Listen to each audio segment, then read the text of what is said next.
Hello everyone, this is Steve and Jenny from StormySky Rail Productions. We were on the railroad show back in September, I think it was, in Monroe, Wisconsin. We ran into these guys at the Model Railroad show from the Fever River Railroad Club, and they were kindly nice enough to invite us down here in Freeport, Illinois, for the club layout that we're going to tour. So here's some of the members today that are going to be running trains, and we're going to have a good time touring their layout. And anybody want to fill us in on how the club got started or anything like that? Or just the club originally started in the 60s, I believe. Four gentlemen got together, built a layout in their basement. From there it grew. The club, at some point, they decided they needed more space, so they got with the people over at Freeport right here in Freeport. They were leasing the basement for a while on the condition that they also held 2 open houses a year. Eventually the park wanted that space for other events and storage, so the club got kicked out. They briefly moved to the Freeport Art Museum, where they remained for only a couple years before the museum raised their rent in the 80s. At which point the club tore down their modular layout, which was their main layout at the time. That's the layout that Steve and Miss Jenny saw at Monroe. And about that time, this building that we are in right now, it was formerly the Illinois Central, Chicago Central bunkhouse right here along the Freeport sub. The club purchased it outright, gutted it, and now it is our primary layout. This is a permanent layout, 120? So 120? 120 feet long, 3 wide. 120 by 30, along with a 3-level staging, which I don't know if your friend well enough to see behind us here. We've got the layout is modeled approximately from Appleton, Wisconsin to, what's the lower? Well, Chip, Wisconsin down to St. Louis area. Yeah, north-south. And that way it interchanged with a lot of Class 1 railroads. And so that's our excuse for having Santa Fe, Union Pacific, Albany Central, in addition to the Fever. To add to what Curtis has described, the history is, they're on the wall, those pictures. It starts about 1965. And so we've already been through our 50-year anniversary, some anniversary cars. But if you want to look at those pictures, that tells a story pretty well. and we'll be touring through the whole thing. So very cool. Thank you once again for the invite. Well, let's go run some trains, and we're gonna have a good time, and everybody enjoy. So we're gonna go down this wall here. I see this is the history board. Yeah. Yeah, this is our kind of the club's history. As I mentioned in the intro, the club started in 1965 in a couple of the club members' basements, where they got together, built a couple of layouts, created their own fictional railroad, painted a few engines up, and it evolved from there to going to the Pavilion in Reed Park, approximately 1965. Club formed sometime in the 60s. I speak, being that I was only born in 98, I cannot speak to the exact accuracy of these, but Reed Park was the club's home from 1965 to 1978. Had a modular layout, which, as I mentioned earlier, was at least partial of our current modular layout we take to shows. Evolved, changed, updated just like any other layout.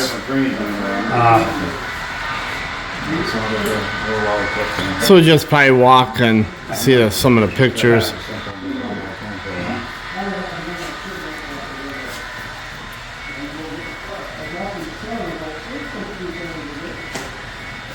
At this point in the club's history, the club was all DC, direct current controlled, whereas today we run on DCC or digital command control.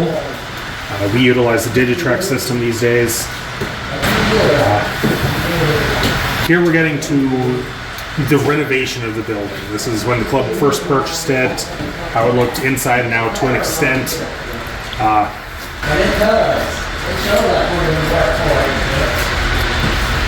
At the time, the building was a shade of red, whereas today we've got a more tan-colored siding.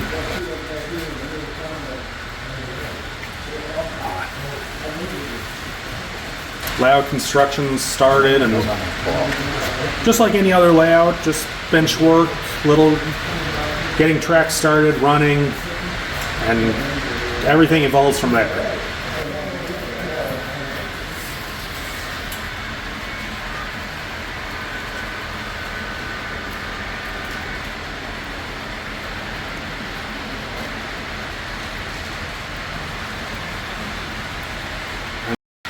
This is Chip Yard. It is one of the railroad's two main yards that we have modeled.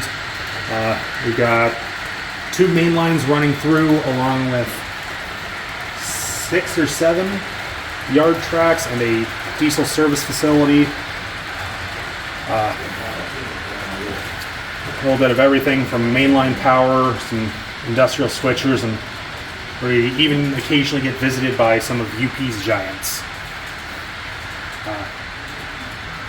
One of the Fever River's main commodities is grain. So we've got quite the collection of grain cars. In Chip, we also have a pulpwood loading facility in the back and a very small intermodal facility.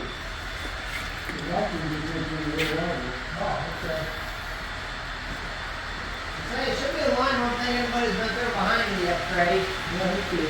You're good. I'm gonna stop here. As we get down to the north end, yeah, I think that's supposed to be north. We get to some of the industries that the Fever River services, such as the Clink Bottling Company. They will make anything from your favorite soda pop to less than child-appropriate drinks. Yes, I am. I'm drinking up fast.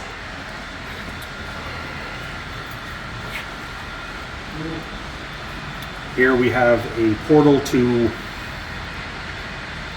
a unfinished tunnel, currently used for railcar and locomotive storage to keep things out of the way. Currently visiting, we have an Illinois Central Bicentennial consist consisting of their iconic 1776 GP38 Eagle and some miscellaneous bicentennial box cars. Here we go. All right, proceeding out of Chip, we have our first mainline industry. This is a small sand overloading facility and a propane anhydrous facility. Is kind of a co-op right here, getting serviced by tank cars and 2-bay hoppers.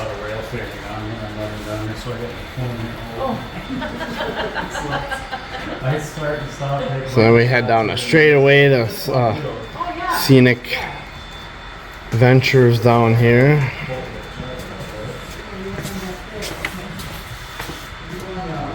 Supposed to run right handed as much as possible. Yeah, this is one of the spots that's really nice. It's like a little farm. Small little beef operation along with a grain operation. Ready for the holidays out here.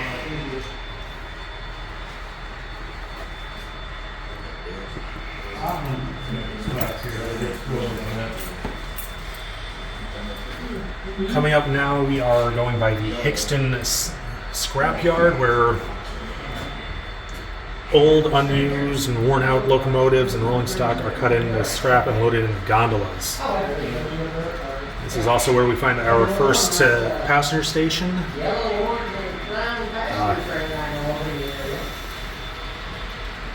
A few people waiting for the next train to come through, as well as the waiting Norfolk and Western G9, waiting for its next assignment. In the back, we have the Borden's milk production and a pallet warehouse. And in the foreground, we have the Fever River tie facility. They make all the ties utilized by the railroad.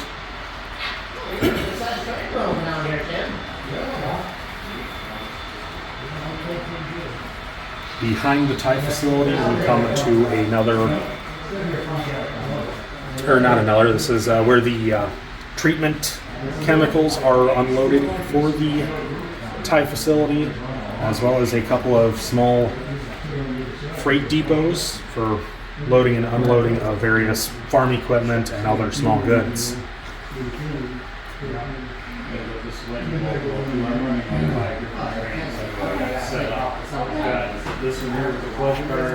Here at the end of Hickston, we have the United Grain Growers elevator, where grain is loaded and unloaded onto trains and trucks for transportation to other production points.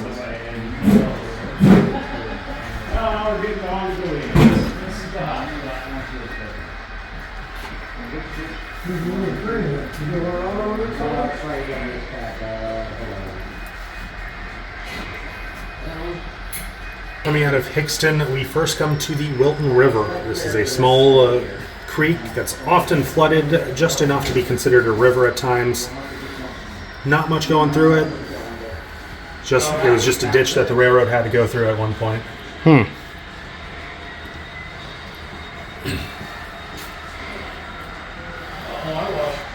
How you doing, young man? Coming around the curve, we find the end portal to the Wilton Tunnel, as well as a control tower for the various switches in Wilton. On the front track is our main line, where passenger services go through, as there's a passenger station at the end of towards the end of the city. Middle track is a through line for freight, and the back track meets up with the main line for local services.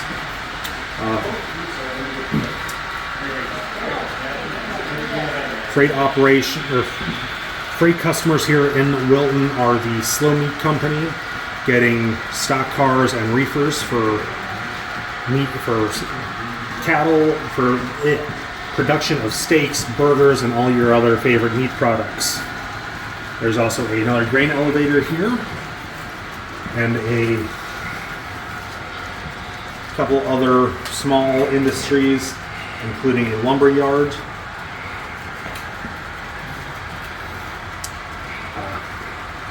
In the foreground here, we have Wilton stations, upper and lower.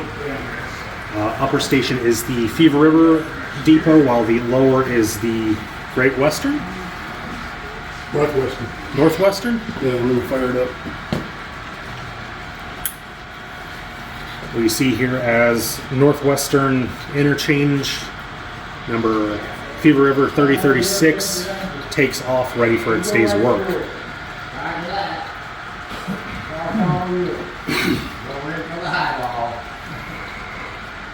As we proceed out of Wilton, we come to the White's Cold Pack Incorporated, where they pack some of the meat, the more prime cuts of meat from the Slow Meat Company, and another grain elevator.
stretches of scenic forest as well as some frontage roads used to access other industries along the line.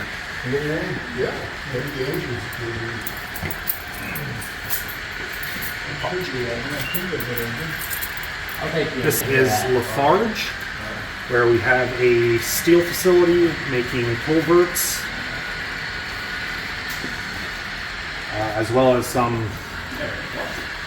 a canning company that utilizes both road and rail services.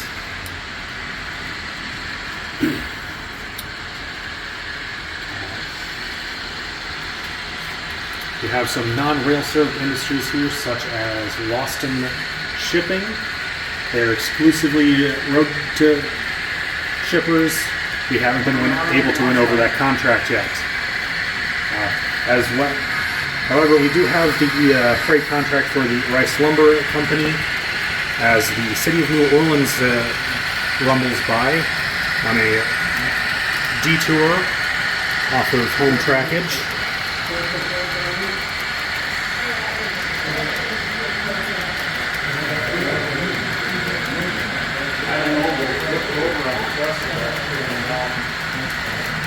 Quite the long passenger train.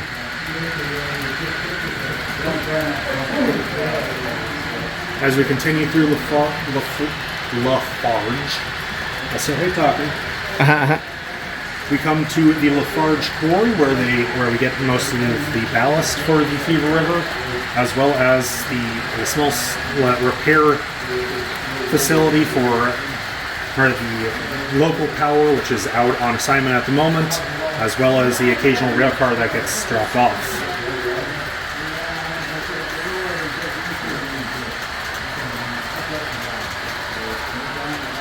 Utilizing a mixture of older steam shovels, modern diesel excavators.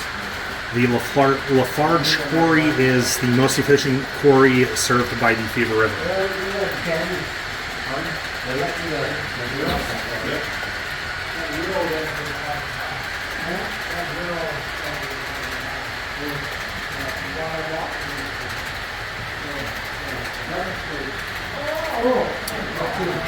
As we leave Lafarge, we come to the Muscadet River, one of the largest bodies of water that the Fever River traverses.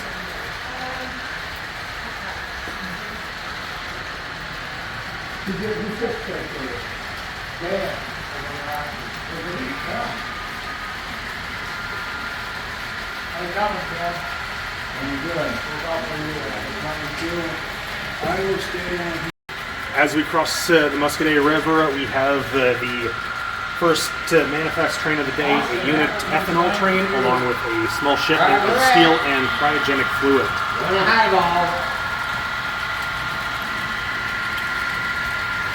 Further beyond the river is the city of Muscadet.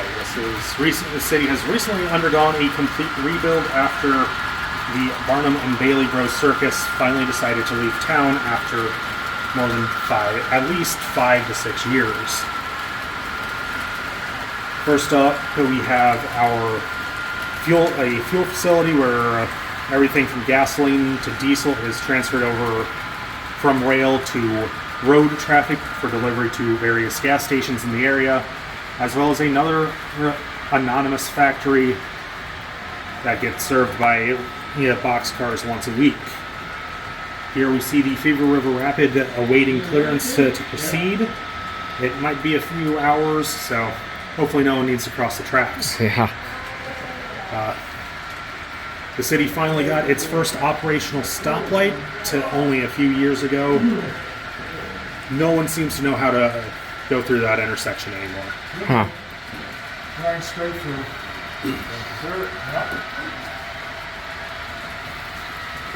Also, a new addition to the city is culverts. It took years of negotiating, but we finally managed to convince them to come to town.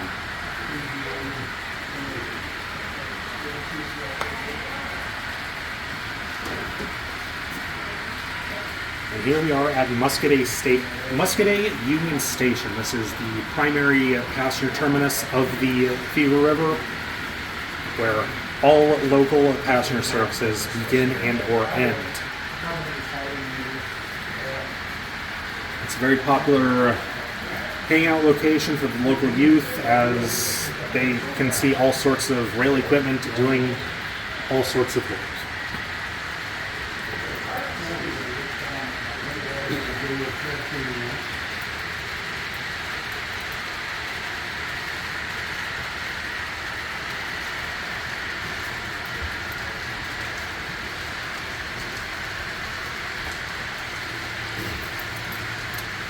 And here we are coming upon Benton. This is where the railroad's primary engine facilities are located, as well as other services for anything that the railroad would need.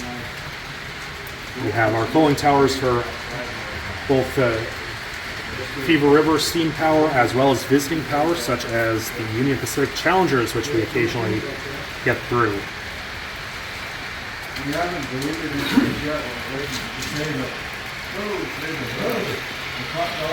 Here we see northbound grain train 2010 making a pass through, going by the newly built six-stall roundhouse. Even though the Fever River doesn't possess any engines bigger than a Hudson, we decided to build big enough to house big ones.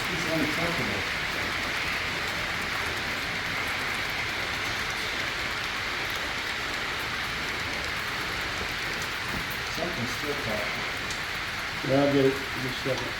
As we continue around the roundhouse, we come up to Benton Station. Despite being the railroad's primary engine facility, the railroad doesn't do much passenger service through the area. And I keep trying to get behind you for no reason. Behind the roundhouse, we have the Benton Yard Office. Well, that's cool. You can see the welding inside the shop there. There's always work to be done, so had to make sure the roundhouse was furnished with a good welder. Next to the roundhouse is the Fever River's diesel facility. It was recently rebuilt after someone decided to go on vacation and left the crews to their own devices. This facility is now able to handle everything from a humble Plymouth switcher to Union Pacific's monster big blows. Why UP keeps sending us their big power, we don't know. Here's our the main yard, where a Fever River manifest train is awaiting clearance to leave.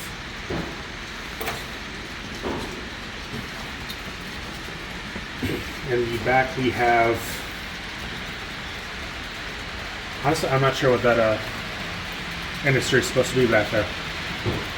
It's an unknown industry. That's fine. That works.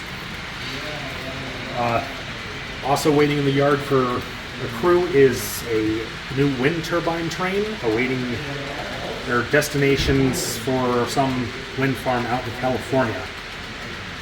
In the middle of the yard, we do have our red light district where crews can go to relax on their breaks, as well as an S-Mart, where their S-Mart regional distribution center, where crews can get anything they could possibly wish for. Coming to the end of Benton Yard, we have the Fever River Float House, tube and kayak rental, where visitors and tourists can rent watercraft to take float trips on the Benton River. There's also the world famous Track Inn, where you can often find our best crews getting the best burgers in town.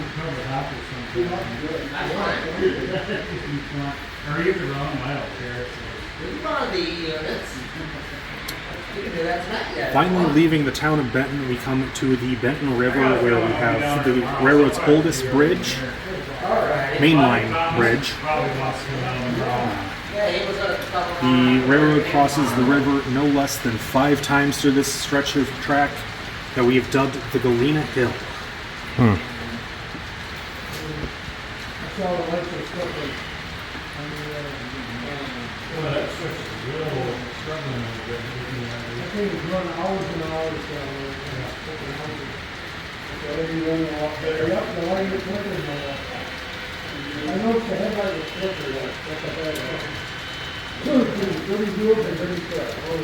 About halfway down the hill, we come to a partially abandoned mineral mine where there was once a massive gold rush of miners hearing rumors of gold, silver, and precious gems. To this date, no one has an exact number of how much of anything was pulled, but what we can find implies that there was approximately 1 diamond ever found. Anybody coming behind me yet? Nope. We gotta switch the car. One's got like roller styles and one's got like a big cricket pad on it, so.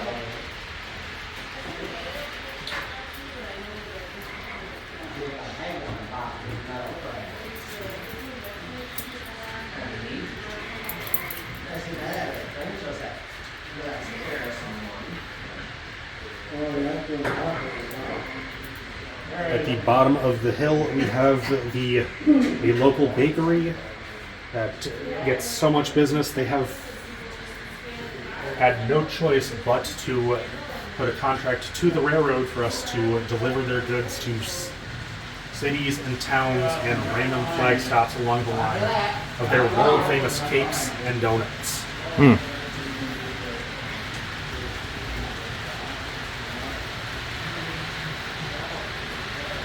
Just before entering the city of Galena, we have the helper station, currently housing 2 units, ready to help heavy trains up the 4% grade of Galena Hill.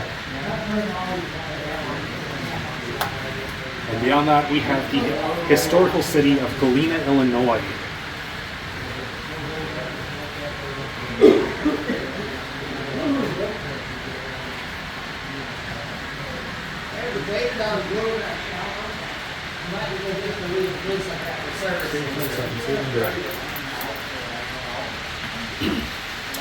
Beyond Galena, we have the Hanover Power Station supplying power to the entire system. This is a coal-fired power plant getting numerous loads a day. Everything from brand new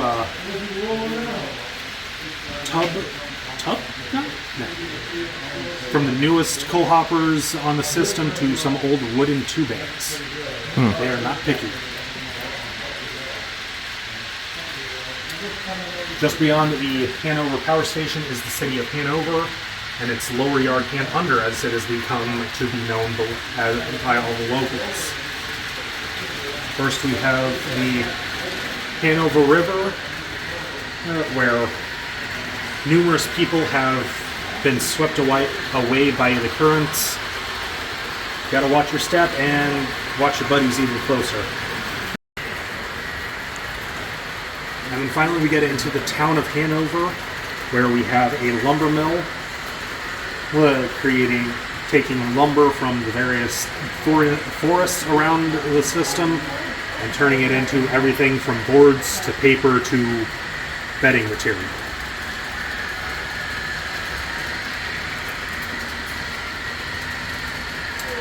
Next to the lumber facility is Harold's Hay Grain, Seed and Feed, where covered hoppers will often load or unload grain and feed and seed and all other sorts of agricultural commodities. However, the primary industry of Hanover is our icing facility, which services our reefer train hauling everything from meat to cheese and fruits all across the system and all across the country.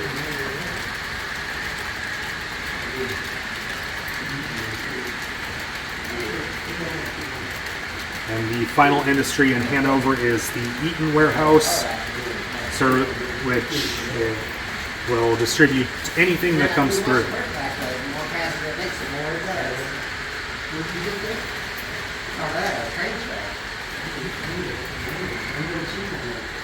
they're right by. It's like Just outside of Hanover, we have one of the few unnamed bodies of water that trains cross over. And on a unique feature of this river, though, is that we have a bridge an entire level above another bridge. We have no idea what the engineers were thinking when they designed this setup, but it makes for good pictures.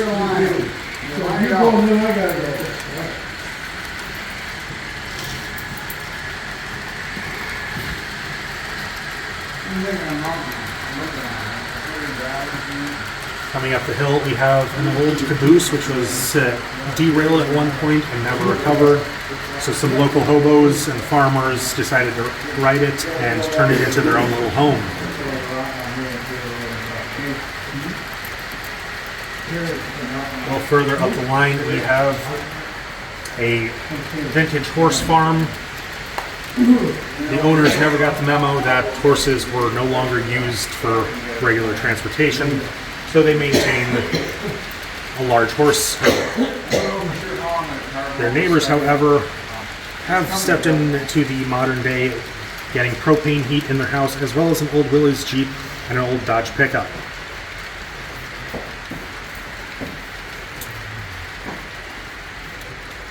And here we are at Erie, the most recent victim of a massive earthquake that reset everything. In the foreground, we can see another ethanol train passing by, while in the background we have the KV Fissel and Sons Paint and Varnish Shop.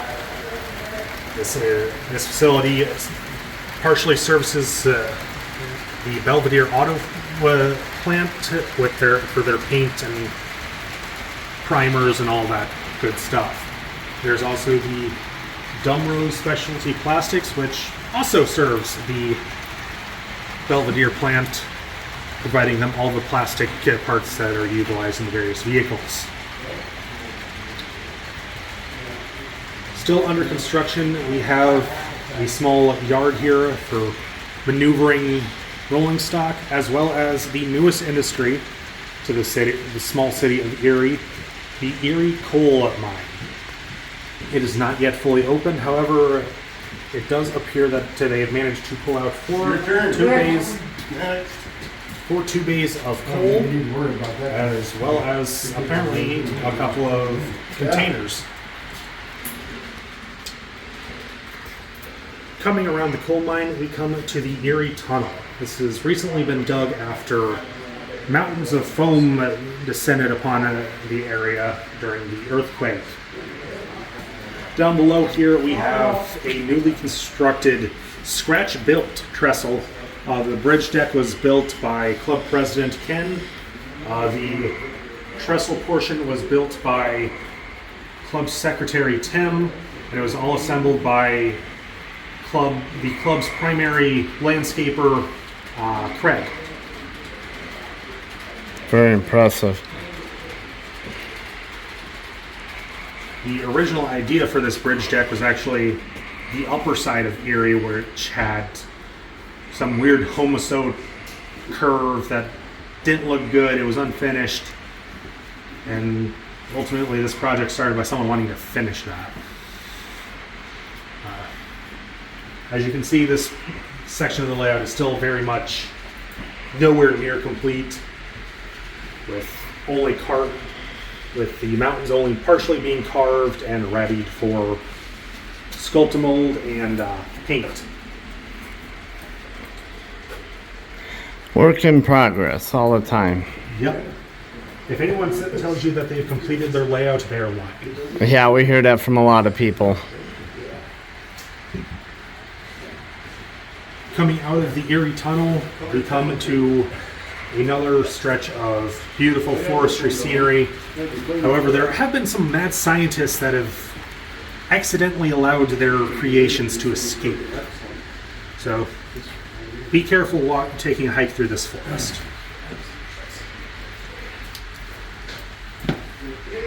Here we have another tunnel system. One side will return you to Erie. The other is a straight through line taking you on to Belvedere. I gotta get in on a road or something.